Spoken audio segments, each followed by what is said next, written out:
Hello, this is your friendly local mind reader, Derren Brown.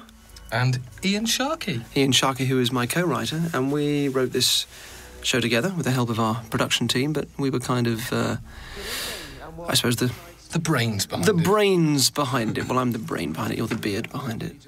That's me, that's Derren Brown from the TV, looking rather tanned and made up. This is the first of 4 BAFTA award-winning episodes. And can I say RTS award-winning? An RTS award, yes. Won a few awards. That's neither here nor there. It's not about the number of awards you've won for this, too.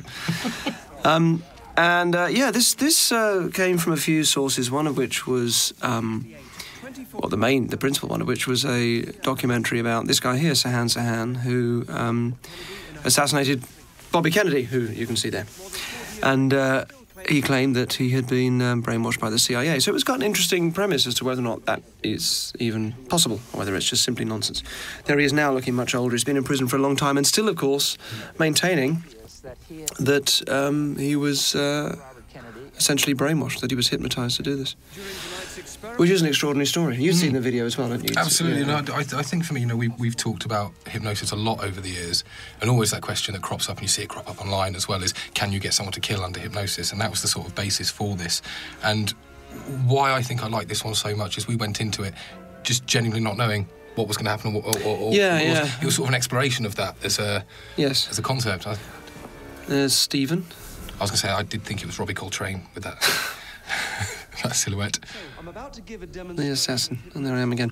I think obviously I've hypnotised people for many years, and the point of this really was to look. The first section in particular was to look and see what hypnosis could actually do, and we set up a few experiments in a studio with an invited audience to look into that. And I have to say, of all the things that I've done, this episode was it surprised me the most in terms of what hypnosis could achieve. Here is our unprepared audience. This was filmed in a church, actually, in London, with the London Symphony Orchestra. Is that what they rehearsed? I believe so. Yes, that's right. So I'm kind of just demonstrating some suggestion here. Now, it all looks potentially, I don't know, quite sort of impressive. What's essentially happening is people are taking ideas that I give them and turning them into something very real for themselves. And it doesn't work on everybody. I mean, part of the skill, I suppose, if you do this kind of thing, is to know who to do it with. So if you're doing any kind of hypnosis show, you normally have some sort of test that you give the audience, and then you pick the people that respond well to that. Or sometimes you can just tell if people are going to respond well, and then if you pick them up and suddenly bark a load of instructions to them, which is what I just did, you can bypass any sort of scepticism on their part and just get straight to that sort of deeper part of the brain that makes it work. Not that I necessarily think of it as a deeper part of the brain. I think the unconscious mind is also, you can also read it as just a gut level response. So they're there. When I throw her a ball, she's so instinctively geared to sort of catch the ball that overrides her conscious attempts to try and pull her hands apart, which she can't do. When she's trying, she can't do it. But a ball flying at her somehow allows her to do it. So the point of this whole part is to look into what hypnosis is. So this is a classic handshake induction. The idea of that is you are interrupting an automatic process. So if somebody comes up to you and shakes hands, you're not really thinking about, I've got to bring my hand up now and I've got to take hold of their hand, I shall move it up and down. You just kind of, you just sort of enter this automatic process. And if you are a suggestible type and that process is interrupted and you're given other instructions like go to sleep, you're so bewildered by the interruption to that. You don't quite have time to sort of take stock of what's happening. So the instruction to go to sleep and go back is enough to just simply make you do it and respond to it with this kind of gut level, unconscious level of response, whatever you want to call it. And it looks like, he's flat out dead. And he's not, he's not, as to what extent a trance really exists or whether it's just his behaviour doesn't really matter. But he's, either way, he's kind of going to be in a state where he's going to be hugely responsive to what I'm saying. And it's very dramatic. And it's dramatic and it looks good, especially with big swirly pattern underneath. You did get him slightly off centre there, which I was, you know... I know, I was considering effort, just kicking him along a little bit. That would be frowned upon by the viewing public. Didn't we have one of our runners respond to this? Yes, what was really interesting during this, and I only found out afterwards, was one of our runners, Emily, during this hypnotic induction. She actually went under a couple of times. And I think she was... When we said she went under, that's not a euphemism for anything. You mean she fell asleep? She did, yes, under the... She's known for going under in the office. Which I thought was fantastic, you know, and just fascinating. She wasn't part of that, and it still affected her. Apparently she sort of zoned out so much that she found herself helping out a cameraman about half an hour later and has no idea of how she got there and what she was doing. Woke up helping a cameraman. It's fantastic. Yeah. I should just probably explain, because this had to be crunched down a little bit. The structure I use for hypnosis here is I start off with relaxation. I get them to tense up and then relax, and imagine a staircase that they're walking down, and each step they take on the staircase relaxes them more. And then there's things within the language. Everything is presupposing a level of relaxation and trance and responsiveness to me. So like here, for example, I'm saying, try and remember your name, try and remember your name. Because if you actually follow that instruction, you wouldn't remember it. Trying to do something, try to lift this glass up off the table here is not the same as lifting the glass up off the table. So there are ways that you can use language to make your instruction work much more powerfully. And the people, normally it's about 30% of people that respond well to this general induction will find themselves picking up on that kind of thing. So, like, now I'm going to these people and I tell them they can't get out of their seat. It still astonishes me, I think, after, that many 25 years of doing this, that people do 20 years of doing this, that people do that do respond so quickly. I do this every night on stage. People come up, I tell them their feet stuck to the floor, and I still don't quite fully grasp why it is that their feet are stuck to the floor. I've seen you do this a bunch of times now, and it fascinates me, obviously, because I'm not a performer and I don't do this. Do you find it's a specific type of person that you find goes on, and can you spot them sort of early on? Because I was surprised when we did this night, just a sort of range of people that were sort of responding. And yeah, well, you're looking for responsiveness, so you're looking for openness, suggestibility. So somebody that's sat with their arms folded, leaning back in the chair, I would never pick. Someone that's sat forward, making a lot of eye contact, they're kind of smiling when I'm smiling, and all of those things I know are going to respond well. So it's natural, everyday openness is really what you're using. I think the way I see it, there is a sort of a personality trait. There is this thing, suggestibility, that comes in various shapes and forms. But if you have that, then you will respond well to this. And there's not a huge amount. There's certain things you can do to make people more responsive. But my general feeling is people either sort of have it or they don't. Now, this is an interesting test. So this is the acid test. I'm sure that's where the phrase comes from. So the subjects in the middle are going to be given what they believe is real acid. They've just had a demonstration of how corrosive it is. And they're going to be hypnotised to throw the acid in the face of these people.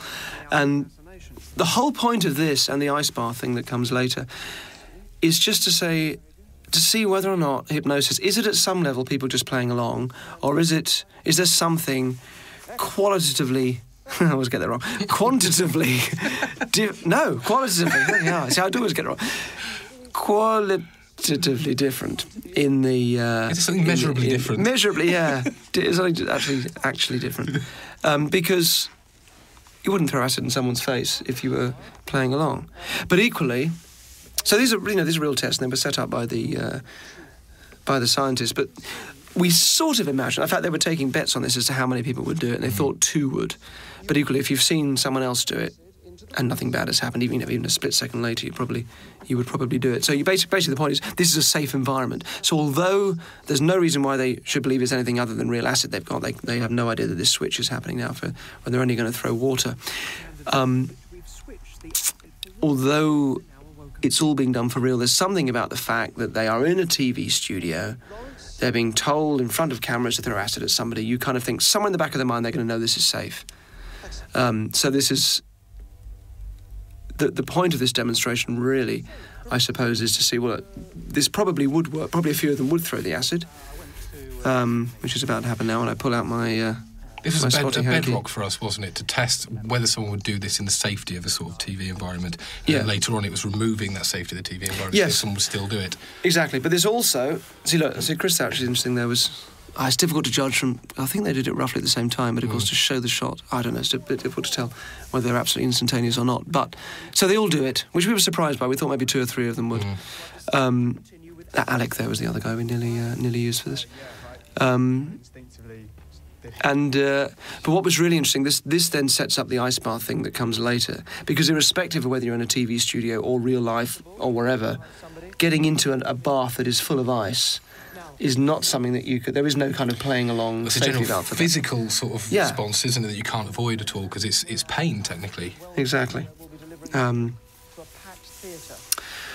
So we were sort of, with both of these experiments, quite happy for them to sort of not work, because if they didn't work, if people wouldn't throw the acid or wouldn't get in the ice bath, then the point was hypnosis can't make you do anything that you can't normally do in life. You know, and this to me, this scene here is the thing that more than anything I've done in all my years has really thrown me. So my belief before doing this absolutely was that you cannot make anybody do anything under hypnosis that they wouldn't do in normal life. And these two guys, Stuart here, who I'm talking to, and Zoltan, who great name, best the name other hypnotist as well. Shame he didn't have a big moustache. Exactly, or a booth, his own booth.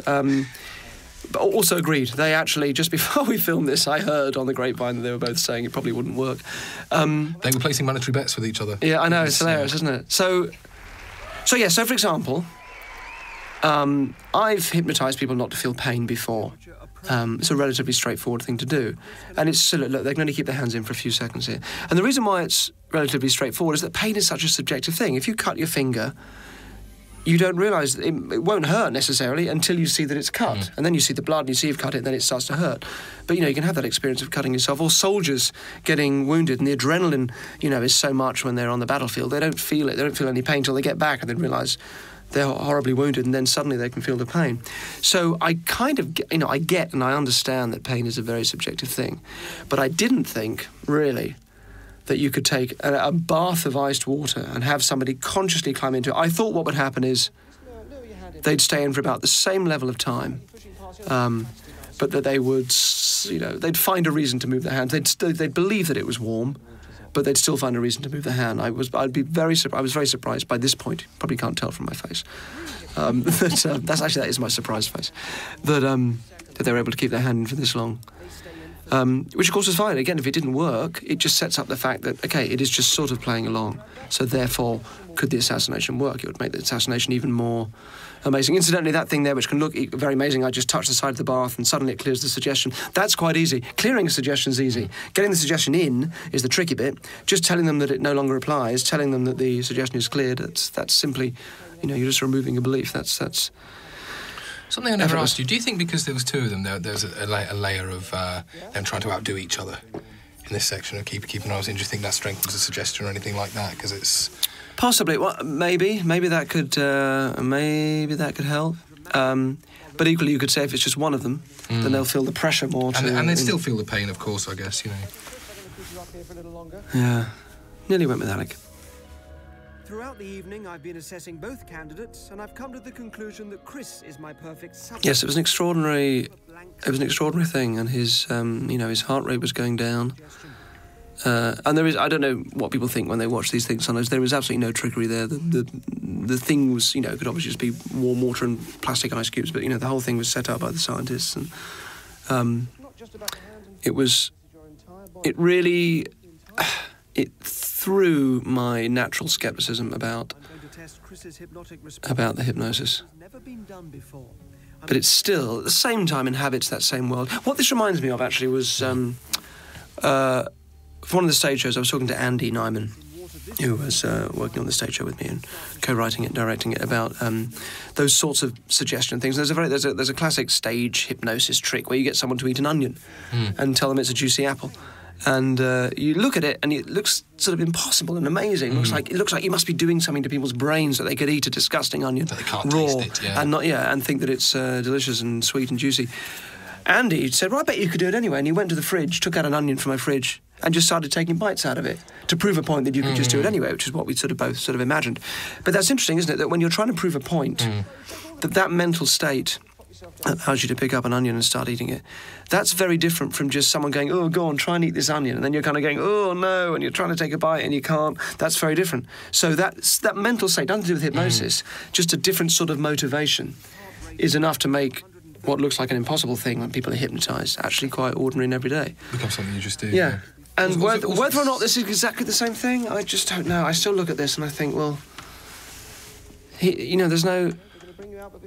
does this mean we could just all do it?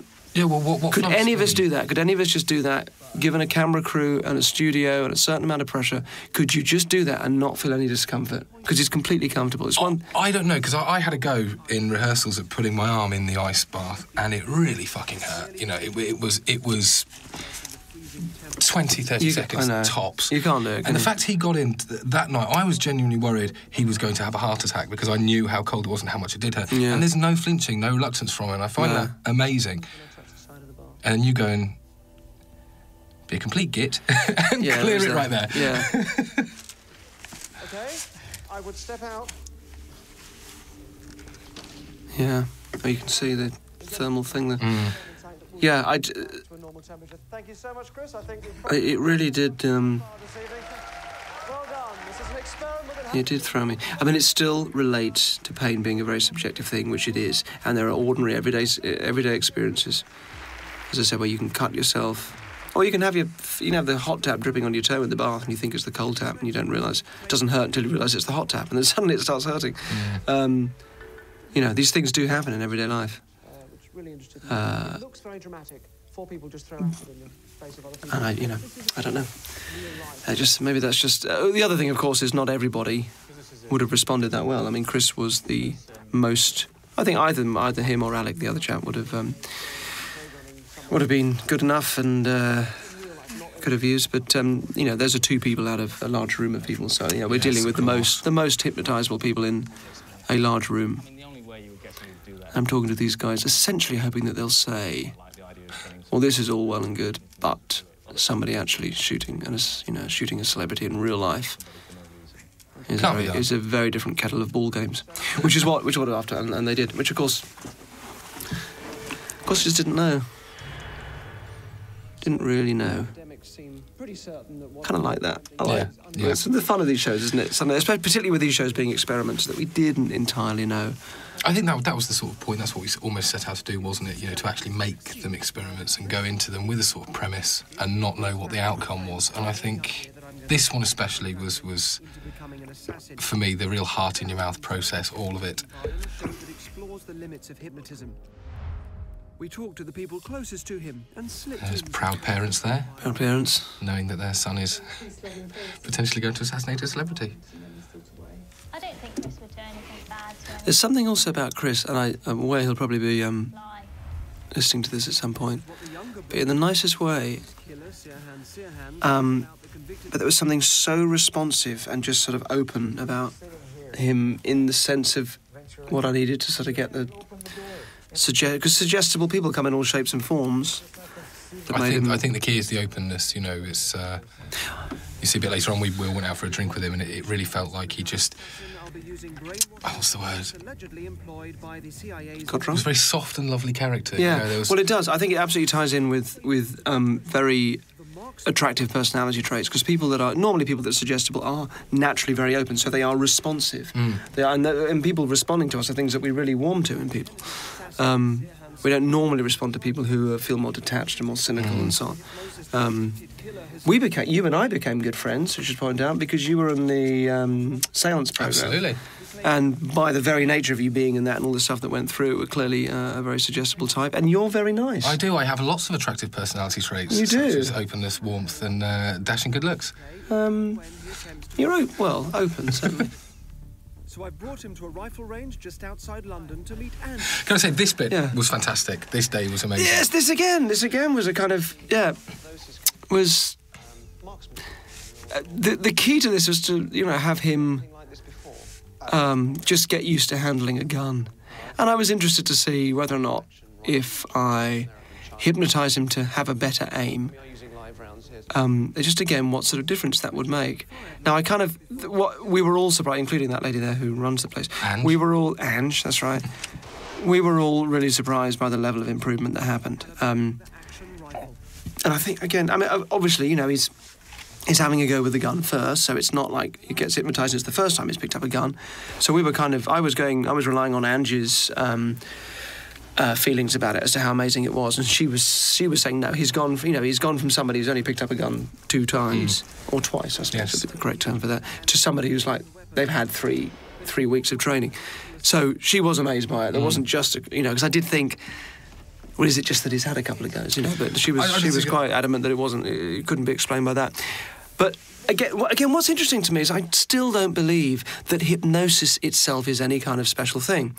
So part of me thinks a lot of people could just get into an ice bath if they were motivated in the right way. And similarly, that, okay, all this looks like, weird mumbo-jumbo stuff in his head and what's going on there, I don't believe in hypnosis, and all these things people say, but actually it's nothing. It's just, it's sort of nothing other than I'm just talking to him and he's relaxing and concentrating and listening to what I'm saying. Would you say it's you being a sort of mediator for his focus? You're sort of giving him, almost giving him permission to focus more, Yeah, perhaps. So the point is, what's interesting is that maybe not everybody, but certainly people that are naturally suggestible would have within them the potential to go from being a terrible shot to being actually quite a surprisingly good shot, like 3 weeks of training. So I guess that's a very good shot. Within, a few minutes of this... It was minutes. I think it's very, when you watch this, it's very easy to be quite cynical and think, they gave him loads of goes and cut it all together. But this is no, not at all. Absolutely came straight out. Yeah. Well, otherwise you wouldn't get, Angie's reaction would have been very different. So yeah, we still have that target pinned up on the wall in the office. Do we? Yeah, so proud of it. It's just unbelievable. I thought we gave it to Chris. Or did we give one of the other ones to Chris? We got one. He took his better shot. We've got his initial right, in the office. To the rubbish one. Give him his, yeah. Yes. So I'm setting up triggers here. There's a few triggers and things involved, and the best analogy for this is we used it in the guilt trip episode of the experiments as well, which came later. That if you hear a song that you listened to when you broke up with somebody, and it immediately makes you feel bad when you hear it. That's sort of a trigger, isn't it? That song immediately brings with it an experience because you've associated it with something very emotional.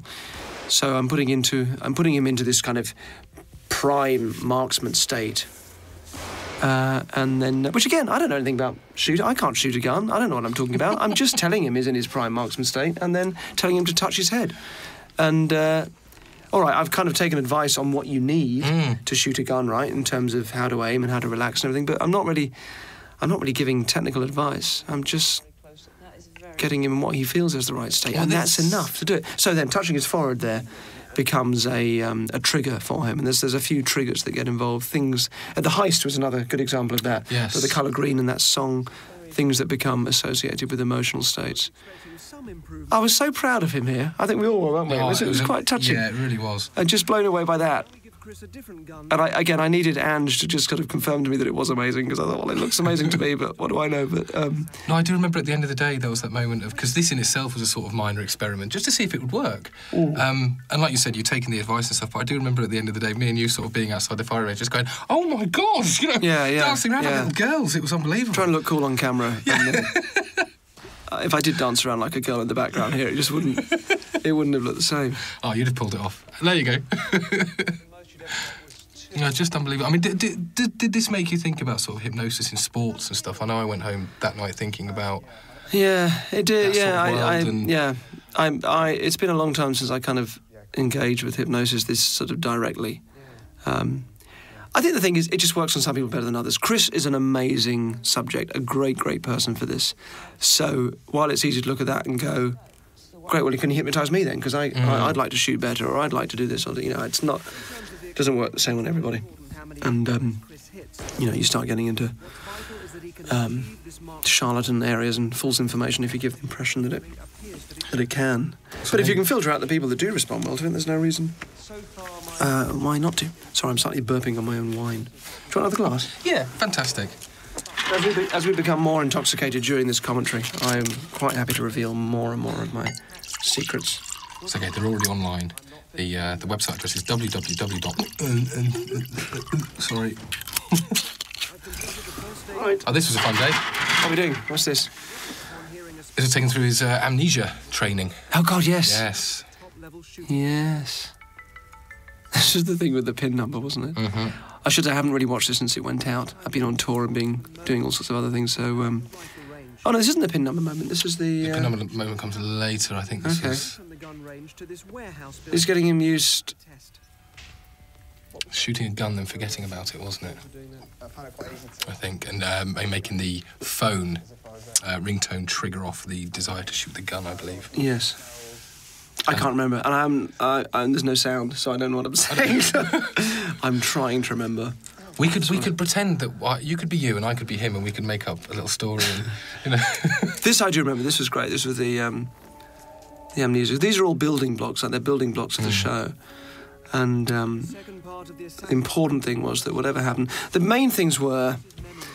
The overriding point was that when he comes to shoot Stephen, he absolutely has to believe he is in real life and not part of a TV show. It's the same with the heist when they came to hold up the bank robbery, the van. That's my wine. That they'd have to, has to believe it's real life. So that totally separates it from saying they're throwing the acid in the TV studio. Yes. That's why we kind of made that piece feel very much like a TV studio, just to kind of go, that's not real life. There is a difference now between what's happening there and what's happening here. This film has also been sent to Sirhan's lawyers. Oh, really? Yeah. They've now got this. They've now got this program. That's the other thing. I kind of emerged with such an affection for this. I was delighted. I have a subscription to the 14 Times, and rightfully or wrongly so, I love the magazine. And a few months after this went out, we were a big splash on one page regarding the Sirhan thing. You turned over to the next page, and there's a picture of Dawn Porter with the lucky dog. No! It's almost like we'd taken over the whole magazine. It's just absolutely fantastic. Fantastic. Very proud. So yes, lots of little linguistic tricks here, which if you will listen back to it, you'll see I'm just putting a certain feeling in his head. Be able to go into the trance with your eyes open. It was quite interesting doing this. It was having subtitles come up and or surtitles or mid-titles. Sirhan surtitles. Sirhan surtitles. To try and sort of explain what I was doing as I was doing it. So essentially it's you kind of induce a feeling. You get someone to create in themselves the state. So you talk about amnesia. You talk about ordinary everyday examples where it happens, like, reading a book and not remembering the last page you've read, or driving home and not remembering the route you've taken. Natural everyday, things I do not remember doing that. There's ordinary everyday things, don't remember putting that there. And then you wait for them to go into themselves and kind of go, yeah, I do remember that.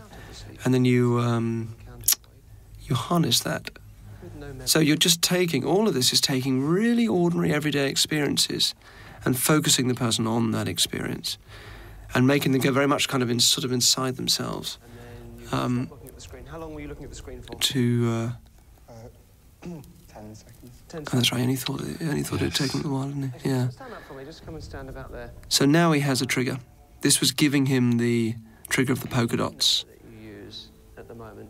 Which again, in a similar way with the heist, I needed him to be able to see something and go into a certain state. And this is all taken from Sirhan's testimony. There was a girl in a polka dot dress. I do remember. Which is great, isn't it? You couldn't make that up. Girl in a polka dot dress, fantastic. You said a moment ago about sort of these are the building blocks that you needed to sort of make him do it potentially. And I remember the day that we were sat around your flat and we had all these ideas of what it would be. And it was amazing to see you sit and just say to me, okay, we are doing this, how can we break it down into the very fundamental tiny building blocks? And I saw you very quickly pare it down from sheets and sheets of paper into less than one A4 side to exactly the clarity of what you would need to make it happen. And it was these sort of building blocks. I'm bloody good, aren't I? You are, you really are. Make bloody good telly. You really are. Oh, yeah. Come on, let's pat ourselves on the back. Come on, you pat me on the back. Thank you. Oh. We're amazing.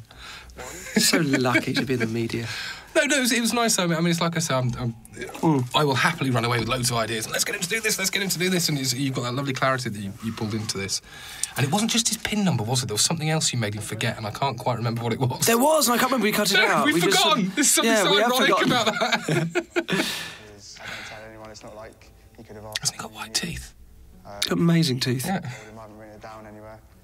So I baffled, I guess. I don't know how he... We're just both entranced there. Yeah, tranced by his teeth.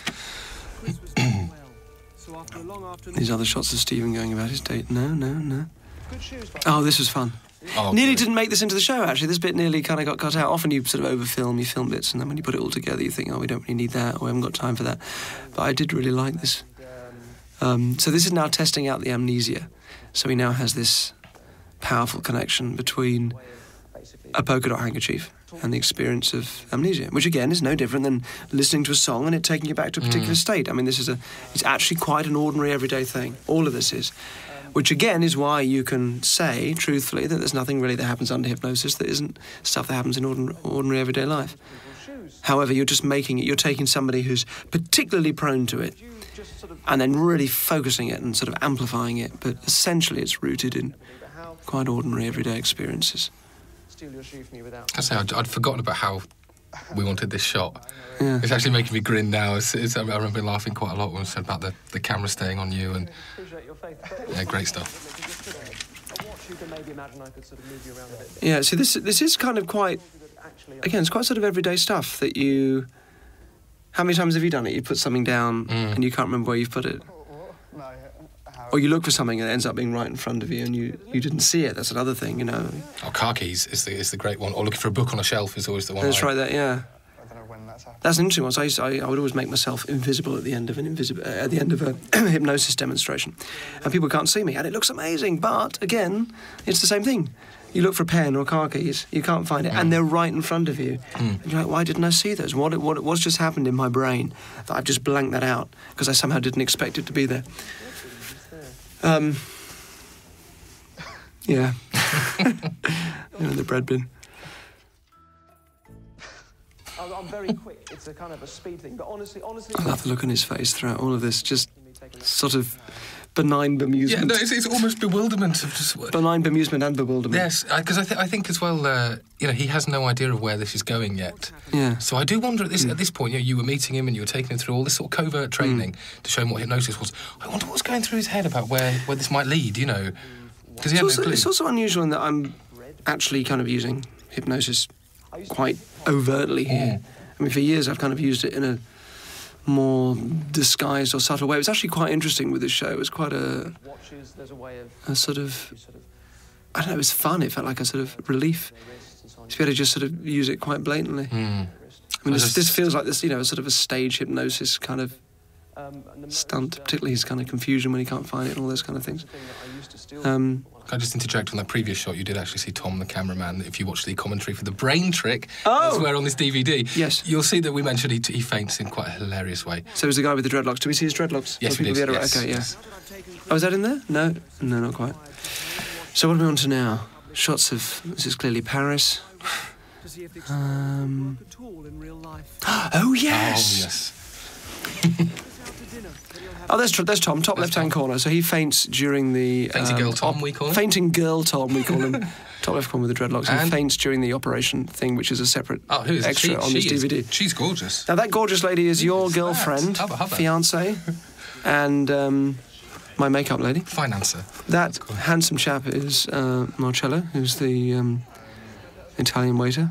One thing that doesn't annoy me, some days I come onto set and I'm dressed like a tramp or Peter Sutcliffe because I don't know I'm going to appear on camera, and this was a very last-minute thing, so apologies that I look like a serial killer. Excellent. So everybody else is sort of knows what's going on, and this was our first run of like real life. So he has no idea it's being filmed, doesn't know this is part of the show. Can I get this to work? Because again, it's one thing. It's like you're throwing the acid. It's one thing to make it work when there's cameras around and he knows it's for filming and blah blah blah. Another thing to make it work in a total real life situation. The only thing that still makes it a bit kind of not entirely real life is the fact that I'm there. And I'm still Derren Brown off of the TV, as I like to call myself. And it's a water pistol. That's what it says on my card. And it's a water pistol, I suppose that's true, yeah. So at some level, there's still that kind of connection to the world of TV. So that final sort of level of my involvement would go when he's in the theatre. The leader of this, he has absolutely no idea he's being filmed at this point. No idea, for a social meal afterwards to thank him for that day of filming. Yeah, completely. So this is as real as we could possibly get it. Look at him. Like a blank slate. The eyes of a killer. And the weapon of a child. And that's one of the guys from The Office.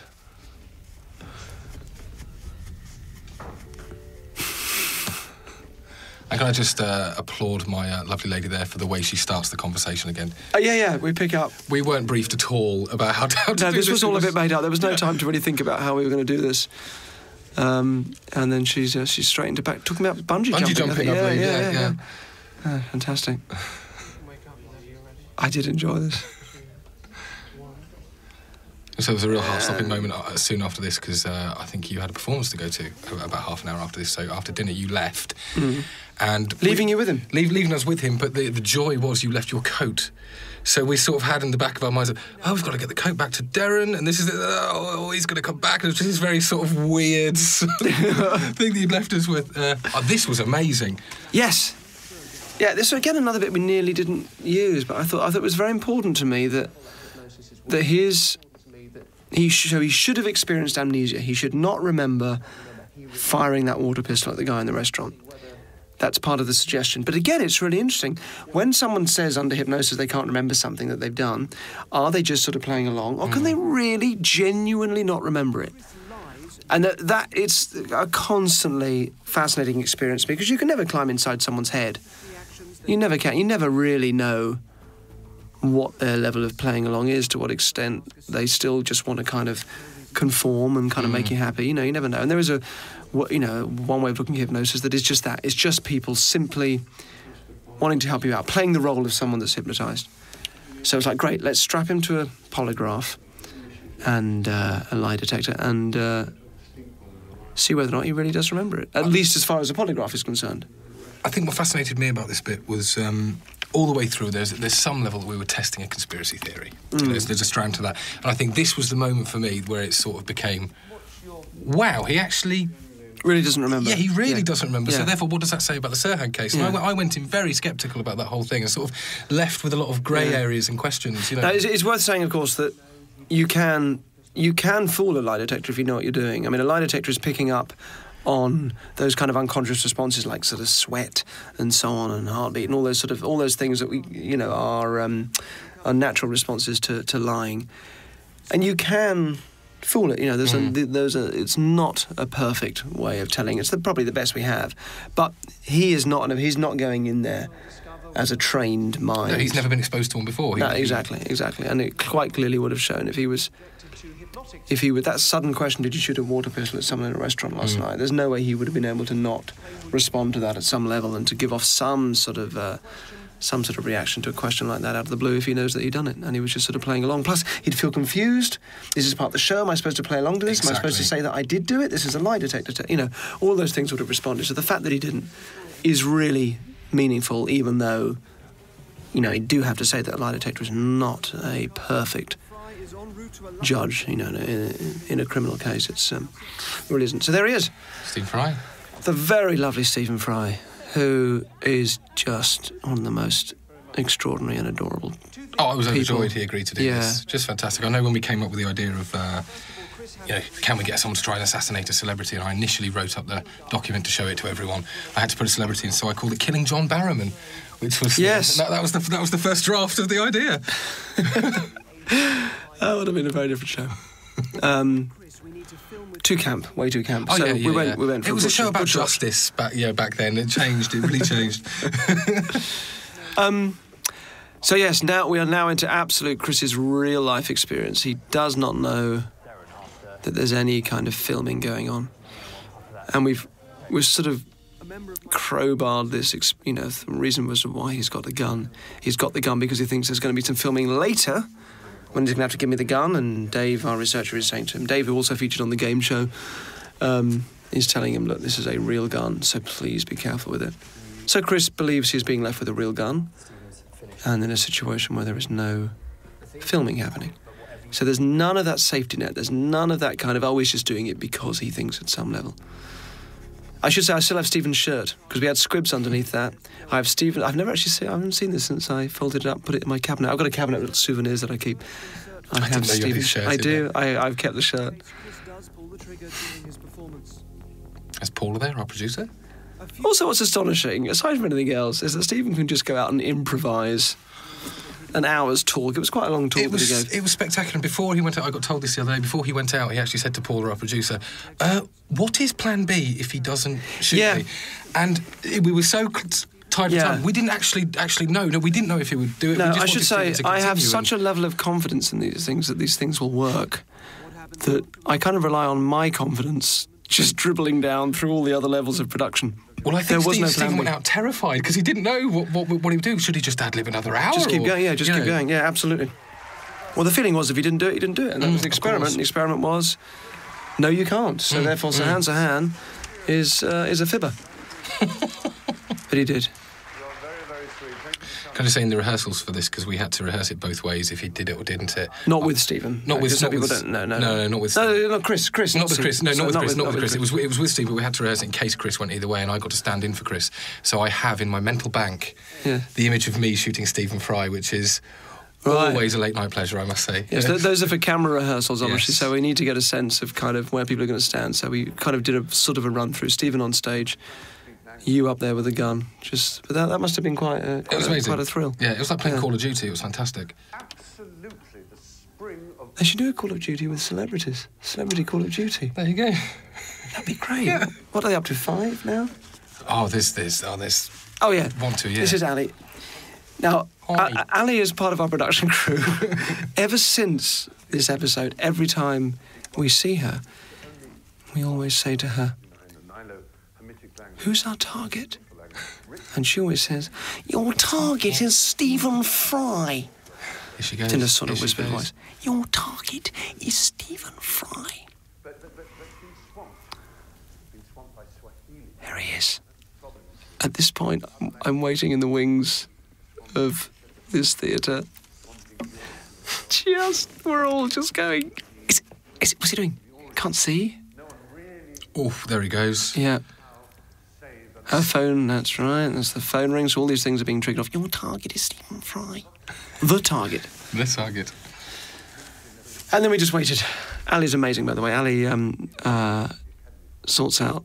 she's just fantastic. She's one of the most long-standing and valuable members of our production crew. And amazing that she'd happily dress up in a polka dot dress and do this. What's amazing is this was the big delay for me. I was in the sort of gallery. Weirdly, that looks like me in the front there, looking over the... Oh, no, I see. No, that was two people's foreheads conjoined. And there he goes. This was the moment. Thank God, he's going to do it. I'm just so delighted he didn't just turn and put the gun in his mouth. That would have been an absolute Everybody else, Ali first, then the others, then himself. God. 3 quick shots? That is a real gun, as far as he knows. Oh, do you know what? A big thing that came out of this, people saying, oh, it's all rubbish because people didn't scream and run out. We thought they were going to scream and run out. So we had so many crowd control experts, people in the audience. We had military security. We had basically military security because we thought there would be this sort of pandemonium that would ensue. It's fascinating. It's a bit like the zombie thing we did years ago. And we had the guys' 2 friends come along. We thought they'd be sort of freaking out. They don't. They just fell into line. Equally, a room of people... I guess not sure if it's... I don't know. Are they thinking something? Is it part of the show? Well, it's that moment of questioning, isn't it? Is it real? Is it not? Is it a British thing as well? Tommy Cooper died on stage, I believe. Yeah. People started laughing and then clapping, and then there was that moment of silence. I think at some level they must have thought it was part of it. And there was definitely... there was definitely concern. But there wasn't the panic that we had prepared for. I think out of the whole audience, there was one guy who jumped out of his seat and tried running out. Was there? One guy. One guy, unfortunately, I don't think we got it on camera. Annoying. I was looking from the top down. God, this was... Just the relief going out and going, God, it's worked. There's months of effort. Did you want to stand on stage at that point and go... In my head. That's what I do all the time. Right. Pretty much 24 hours a day. Literally like just buying something in a shop. Oh, really? But handing over the money for it. Of course. And getting the change. It's the change. Yeah, it's the change moment, isn't it? And there he is. He's woken up. He doesn't know what happened. Stephen carries on. A little bit like Jenny carrying on about the bungee jumping. Everybody brilliantly just sort of playing along, told not to say anything. God. Not a care in the world. Not a care in the world. He's just killed a national treasure and not a care in the world. Yeah. I think I like to think one of the reasons Stephen did this was that the whole national treasure thing must be so fucking excruciating. That to do something that is not sort of comfortable and twee must be. Well, I hope must be fun. This is amazing. He's a wonderful man. Just no clue until you showed him. Yeah. This was actually, and it was funny, this is one of my favourite bits of the show, actually, was, and certainly being there, especially sat with Stephen, and seeing his, particularly when I reach over and touch him on the knee and bring it back, which is no different than touching the side of the bath and bringing the cold of the ice back. It's just telling somebody that thing you're doing in your head, you don't have to do it anymore. Just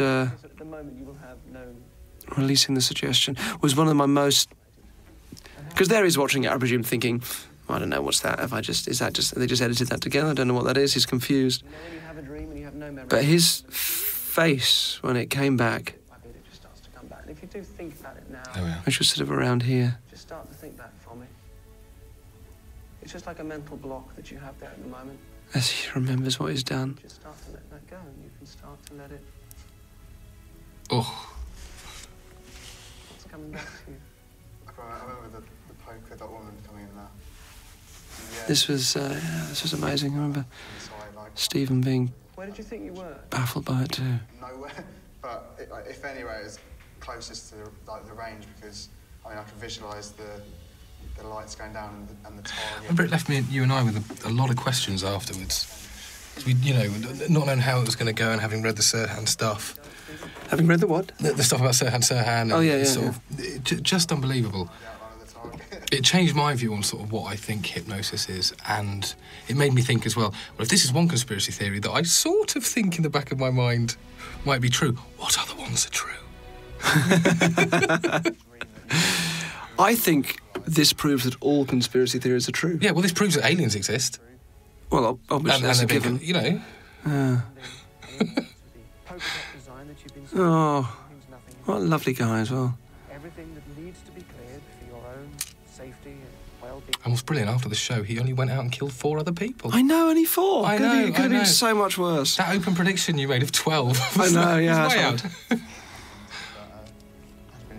That's Emily's eye, isn't it? That eye that keeps opening. It's Emily, again, a brilliant and much valued runner from our office, whose beautiful eye appeared on our screen.